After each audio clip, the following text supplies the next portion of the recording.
Hello everyone, welcome to my YouTube channel Ritu English classes.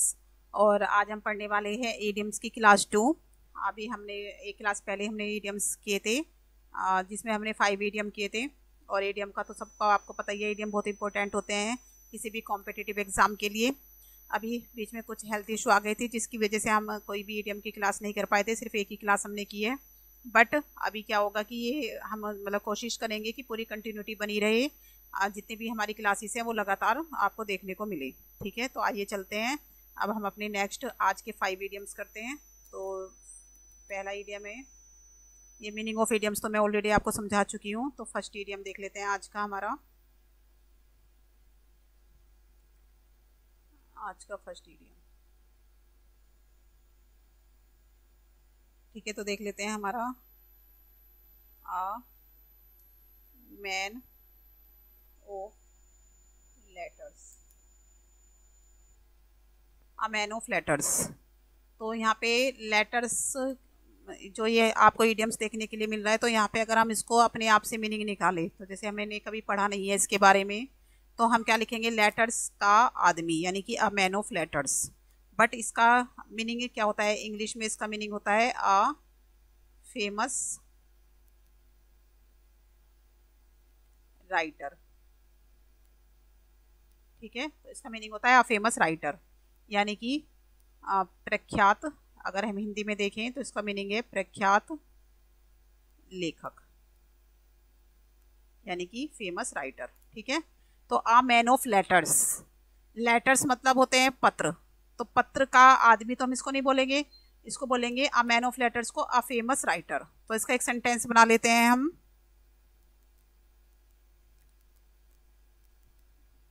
Pandit Nehru was a man of letters। ठीक है, पंडित नेहरू थे एक famous writer, यानी कि एक फेमस राइटर थे। अ मैन ऑफ लेटर्स का मतलब फेमस राइटर। ठीक है, अभी आपको समझ में आ गया होगा, अ मैन ऑफ लेटर्स यानी कि एक फेमस राइटर। तो जैसे कि कोई भी हम ले सकते हैं, पंडित नेहरू वो जा मैन ऑफ लेटर्स, या विनोवा, मतलब कोई भी आप राइटर के नाम आपको पता होंगे, किसी भी राइटर का नाम लेके आप लिख सकते हो कि वो एक फेमस राइटर थे। या यहीं कहीं पर भी ये वर्ड देखो अ मैन ऑफ लेटर्स, तो उसका मीनिंग क्या होता है, फेमस राइटर। ठीक है, नेक्स्ट इडियम नंबर 2 हम देख लेते हैं। सेकंड इडियम हमारा, अभी हमने देखा अ मैन ऑफ लेटर्स, अभी हम दूसरा देखते हैं अ मैन ऑफ स्ट्रो। तो जैसे हमने पहले लेटर्स मैन ऑफ लेटर्स देखा था कि फेमस राइटर, तो स्ट्रो मतलब क्या होता है, स्ट्रो का मतलब होता है भूसा, यानी कि जो गलत वो भूसा होता है जो पशुओं को चारा वगैरह खिलाते हैं। तो इसका मतलब ये तो होगा नहीं कि मैन ऑफ स्ट्रो का मतलब, तो इसका मतलब होता है हमारा अ मैन ऑफ पुअर विल, यानी कि पुअर विल का आदमी, यानी कि कमजोर आदमी।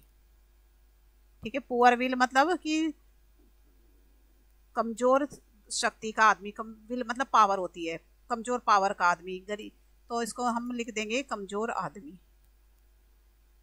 ठीक है, अ मैन ऑफ स्ट्रो का मतलब होता है कमजोर आदमी, अ मैन ऑफ पुअर विल। जैसे हमने देखा था अ मैन ऑफ लेटर का मतलब होता है फेमस राइटर। तो ठीक है, यहाँ पे हम स्ट्रो जो होती है वो बहुत मतलब भूसा होता है, भूसा तो तुम्हें पता ही है कि बहुत सस्ता आता है, तो यहाँ पे कमजोर आदमी से इसका मतलब होगा। तो इसका सेंटेंस देख लेंगे हम। He never succeed to give up smoking as he is a man of straw। तो यहाँ पे देखो सेंटेंस में आपको पता चल गया होगा, he never succeed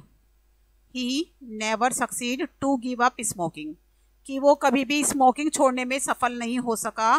क्यों? क्योंकि he is a man of straw, क्योंकि वह एक कमजोर आदमी है। तो मतलब वो इतना कमजोर है कि वो कभी स्मोकिंग नहीं छोड़ पाया। ठीक है, ये आपको समझ में आ गया होगा कि अ मैन ऑफ स्ट्रो का मतलब क्या होता है। मैन ऑफ स्ट्रो का मतलब होता है कमजोर आदमी, और अ मैन ऑफ लेटर का मतलब होता है famous writer.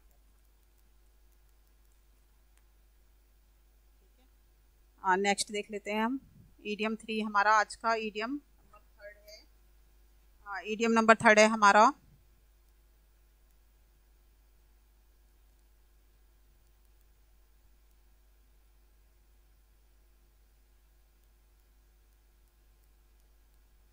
Uh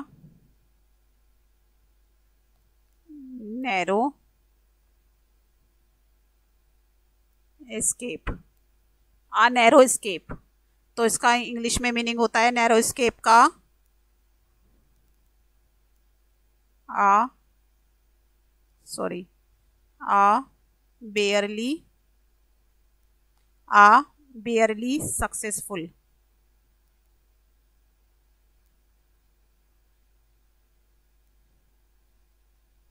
A barely successful avoidance of danger। A barely successful avoidance of danger, यानी कि बेयरली मतलब मुश्किल से ही, मुश्किल से सक्सेस पाना, खतरे से बचने के लिए, यानी कि बाल बाल बचना। हिंदी में इसका मीनिंग है बाल बाल बचना। ठीक है, नैरो एस्केप यानी कि बाल बाल बचना। तो इसका एक सेंटेंस देख लेते हैं हम। ही had a narrow escape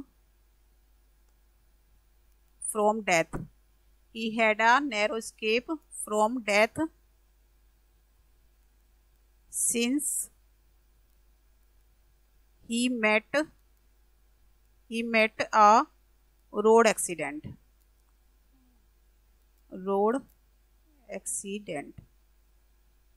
ठीक है, तो सेंटेंस से आपको पता चल गया होगा कि वह डेथ से बाल बाल बच गया, कि उसको एक मतलब एक एक्सीडेंट में, रोड एक्सीडेंट हुआ उसका, जिसमें वो मरने से बाल बाल बच गया। तो नैरो एस्केप का मतलब होता है बाल बाल बचना। ठीक है, नेक्स्ट ईडियम देख लेते हैं हम अपना ईडियम नंबर 4। ईडियम नंबर 4 है हमारा आ रेनी डे, यानी कि बारिश वाला दिन, एक बारिश का दिन। बट यहाँ बारिश का दिन नहीं आएगा, इसका मतलब होगा नीड। नीड मतलब आवश्यकता, आवश्यकता मतलब जरूरत। तो नीड को हम बोलते हैं आ रेनी डे। ठीक है, ये एक ईडियम है हमारा आ रेनी डे, जिसका मीनिंग बारिश ना होकर, रेनी डे मतलब बारिश का दिन ना होकर आवश्यकता होता है, नीड होता है। तो हम लिख लेते हैं इसका एक सेंटेंस।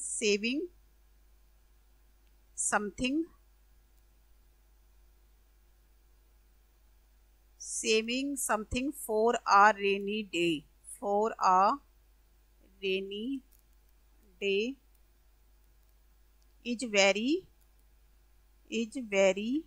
एसेंशियल। देखो यहाँ सेंटेंस से आपको पता चल गया होगा कि जो सेविंग क्या होती है, जरूरत के लिए बहुत जरूरी है, आवश्यकता के लिए यानी कि नीड के लिए सेविंग करना इज वेरी एसेंशियल, बहुत जरूरी है। तो रेनी डे का मीनिंग क्या होता है, नीड यानी आवश्यक। तो अभी देख लेते हैं हम अपना ईडियम नंबर 5। ईडियम नंबर 5 हमारा है आ रेड लेटर डे। अभी देखो यहाँ पे आपको जो हमारा वर्ड है a red letter day, red मतलब लाल, लेटर मतलब पत्र, डे मतलब दिन। अगर हम इसका मीनिंग निकालते हैं खुद से, क्योंकि हमें तो इसका मीनिंग नहीं पता, ये इडियम हमने कभी सुना नहीं है, तो हम क्या निकालेंगे, एक लाल पत्र वाला दिन, एक लाल पत्र दिन। अब ये कोई अर्थ तो नहीं होता किसी भी वर्ड का, एक लाल पत्र दिन जो कहाँ पर यूज होएगा हमें नहीं पता, बट इसका अगर एज ई इडियम हम इसको देखते हैं, मुहावरा है ये हमारा, रेड लेटर डे का मतलब होता है महत्वपूर्ण दिन। महत्वपूर्ण दिन, हिंदी में इसको बोलते हैं महत्वपूर्ण दिवस या महत्वपूर्ण दिन या स्वर्णिम दिन, जिसको हम याद रखें हमेशा, यानी कि इम्पोर्टेंट डे, इम्पोर्टेंट डे। ठीक है, तो रेड लेटर डे का मतलब हुआ हमारा इम्पोर्टेंट डे। तो इम्पोर्टेंट डे तो तुम्हें पता ही है कि कौन से होते हैं, हिस्ट्री में तो बहुत सारे इंपॉर्टेंट डेज होते हैं, बहुत सारे रेड लेटर डे होते हैं। तो एक उसमें से हम निकाल लेते हैं, जैसे कि 26 जनवरी, राइटिंग पे मत जाना क्योंकि राइटिंग थोड़ी गंदी आती है मेरी, इसमें पैड पे लिखने पे राइटिंग थोड़ी गंदी आती है, तो राइटिंग पे मत जाना अभी। 26 January 1950 is a red letter day. देखो यहाँ पे हमें पता चल गया कि जो 26 जनवरी 1950 है वो एक रेड लेटर डे है। क्या? एक महत्वपूर्ण दिन है। किसमें? इन द हिस्ट्री में। इन द हिस्ट्री, कहाँ की हिस्ट्री है? Of our country. In the history of our country, sorry. ठीक है, तो जो रेड लेटर डे का मतलब है इम्पोर्टेंट डे यानी महत्वपूर्ण दिवस। तो 26 January 1950 is a red letter day, यानी कि 26 जनवरी 1950 का जो दिन है वो हिस्ट्री में, हमारे देश की हिस्ट्री में बहुत ही महत्वपूर्ण दिवस है, बहुत ही इंपॉर्टेंट डे है, बहुत ही स्वर्णिम दिवस है। ठीक है, तो ये 5 इडियम हमारे आज के कंप्लीट हो चुके हैं, ये आपको समझ में आ गए होंगे। एक बार इनको रिमाइंड कर लेते हैं। पहला हमारा था अ मैन ऑफ लेटर्स, जिसका मतलब था फेमस राइटर। तो फेमस राइटर हमने जैसे बोल दिया था, Pandit Nehru was a famous writer, Pandit Nehru was a man of letters. दूसरा हमारा था a man of straw. Man of straw का मतलब होता है a man of poor will, यानी कि कमजोर इच्छा शक्ति का आदमी, पुअर विल का आदमी यानी कि कमजोर व्यक्ति। तो कोई भी व्यक्ति, जैसे कि हमने बोला he never succeed to give up smoking, कि वो कभी अपना स्मोकिंग छोड़ने में सक्सेस नहीं पा सका, because he is a man of straw, क्योंकि वो एक कमजोर आदमी था। ठीक है, तीसरा हमने पढ़ा था नैरो स्केप। नैरो स्केप का मतलब होता है बाल बाल बचना, कि उसका रोड एक्सीडेंट हुआ था जिसमें वो नैरो स्केप कर गया, मतलब कि बाल बाल बच गया। फिर 4th नंबर पे पढ़ा हमने आ रेनी डे। रेनी डे का मतलब होता है नीड, आवश्यकता। जैसे कि सेविंग करना रेनी डे के लिए इज वेरी इसेंशियल, बहुत जरूरी है, यानी कि आवश्यकता के लिए, नीड के लिए। नेक्स्ट हमारा है a red letter day. Red letter day मतलब इम्पोर्टेंट डे, कि 26 जनवरी या कोई भी हमारा हिस्ट्री में कोई भी इम्पोर्टेंट है, या माई बर्थडे, मेरा बर्थडे भी तो इम्पोर्टेंट डे है, या तुम्हारा बर्थडे या किसी का भी, या किसी की एनिवर्सरी का दिन है, तो सबके इम्पोर्टेंट डेज होते हैं, अपने लिए महत्वपूर्ण होते हैं, बट वो हर एक के लिए नहीं होते, वो हमारे खुद के लिए होते हैं। बट ये हिस्ट्री में जो चीज़ें हैं हमारे देश से रिलेटेड जो चीज़ें हैं वो सभी के लिए इम्पोर्टेंट डे है। ठीक है, तो 26 January 1950 is a red letter day in the history of our country. ठीक है, तो ये आपको 5 इडियम्स के मीनिंग जो है समझ में आ गए होंगे अच्छे से। आपको इनको बार बार पढ़ना है, डेली इनको रीड करना है। अगर आप डेली मेरी वीडियो देखें और इनको बार बार रिमाइंड करते रहें, डेली इनको पढ़ते रहें, तो ये आपके फिंगर टिप्स पे आ जाएंगे। फिर आप एकदम से जैसे वर्ड ये देखोगे तो तुरंत पहचान लोगे कि अरे इसका मीनिंग तो ये है। ठीक है, आई होप आपको ये वीडियो पसंद आई होगी और आपने काफ़ी इंजॉय भी किया होगा। आपको ये सारे वर्ड भी अच्छे लगे होंगे और शायद हो सकता है आपको अच्छे से याद भी हो गए हों। अगर आपको मेरी वीडियो पसंद आई हो तो प्लीज़ मेरी वीडियो को आप शेयर करें, लाइक करें और कमेंट करें और सब्सक्राइब करना ना भूलें। Thank you very much.